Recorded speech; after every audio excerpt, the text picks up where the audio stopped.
We've had a wonderful response to this topic. In fact, we've got 10 people waiting downstairs who I think we can bring up to the overflow room. Clearly, this is a topic of great interest to many, and it gives me great pleasure to introduce Rochelle Davis for a discussion about culture as a weapon system, as she called it in a recent Marip article, which I stumbled upon recently and found so interesting that I wanted to hear more about the topic. So here we are today.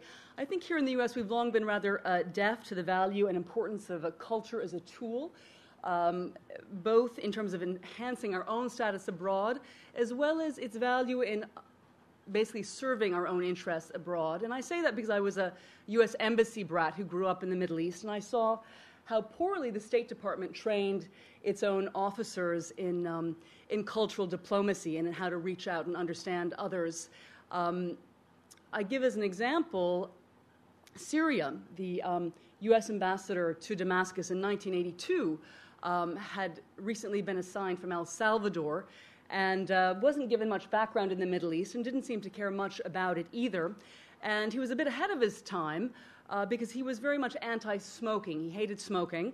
And when he arrived at the ambassador's residence, he put up signs all over the residence, in the living room, in the den, in the dining room, saying, "No smoking, smoking forbidden." Now, of course, this was in 1982, when everybody smoked. And so when Syrian officials came to the house, they were confronted by these signs, which they found, of course, incredibly rude and insulting and culturally insensitive. And as a result, there was a sort of a Syrian boycott of the American embassy. And I would argue that there are certainly other ways to tell people to go outside and smoke without deeply offending the country that you are dealing with on a daily basis. Now, of course, we sent our military to Iraq without much understanding of culture. I think initially, as Rochelle writes in her piece, we didn't value culture. I guess we saw it as something sort of touchy-feely. But we have come to understand, as one major general quotes, that culture is really a tool to fight one's enemies along with more conventional armaments. Of course, for centuries, philosophers have understood this link between culture and the military. Herodotus wrote about it. T.E. Lawrence was a brilliant user of culture in warfare. And now, finally, the military gets it. There was the insurgency manual, the counterinsurgency manual that was put out in 2006 and overseen by General Petraeus, which enshrined the importance of cultural training. It's now being taught on a regular basis to soldiers.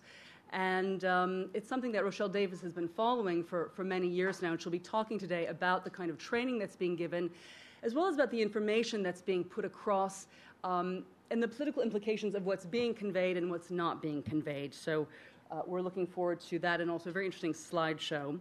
Rochelle Davis joined the Center for Contemporary Arab Studies at Georgetown's universities, Georgetown University's Edmund A. Walsh School of Foreign Service in the fall of 2005. As an assistant professor of Arab culture and society. She's an anthropologist by training and has recently been focusing on the role of culture in the U.S. military in the war in Iraq. However, her most recent work deals with village memorial books published by Palestinian refugees about their lives in their villages that were destroyed in 1948. And she's got a forthcoming book called Palestinian Village Histories, Geographies of the Displaced, that Stanford University Press will be publishing in the fall. And it addresses how Palestinians today are writing about their histories of village life before the establishment of the State of Israel. Ms. Davis is also an editor at Marip. So please join me in welcoming Ms. Rochelle Davis. Thank you all for coming today. And it's a real pleasure to be able to talk on this subject here at the Middle East Institute. I'm going to essentially trace the conception and ideas about the use of culture and cultural training within the U.S. military's war in Iraq from 2003 to the present, and I'll also bring in issues related to Afghanistan as well towards the end. And then I'm going to conclude with some of the things that I've come up with from this research as I've gone through it.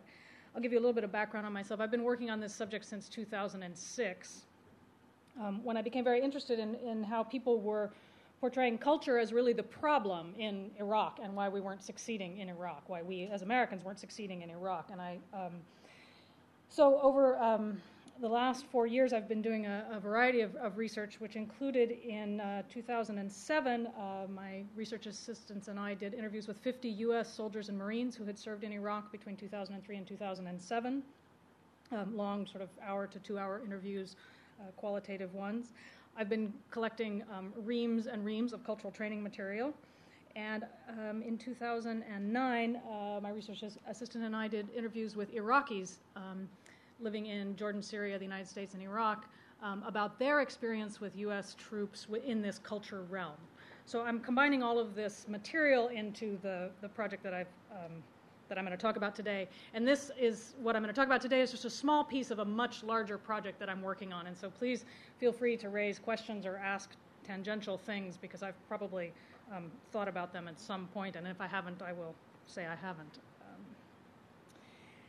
So when the United States invaded Afghanistan in 2001 and Iraq in 2003, culture was not part of the vocabulary of war.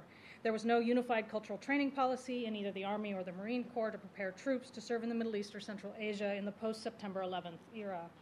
Just as the U.S. failed to plan seriously for what would take place in Iraq following the toppling of Saddam Hussein, so the military, under the direction of Secretary of Defense Donald Rumsfeld, failed to prepare for its own role in the long-term occupation and rebuilding of the country.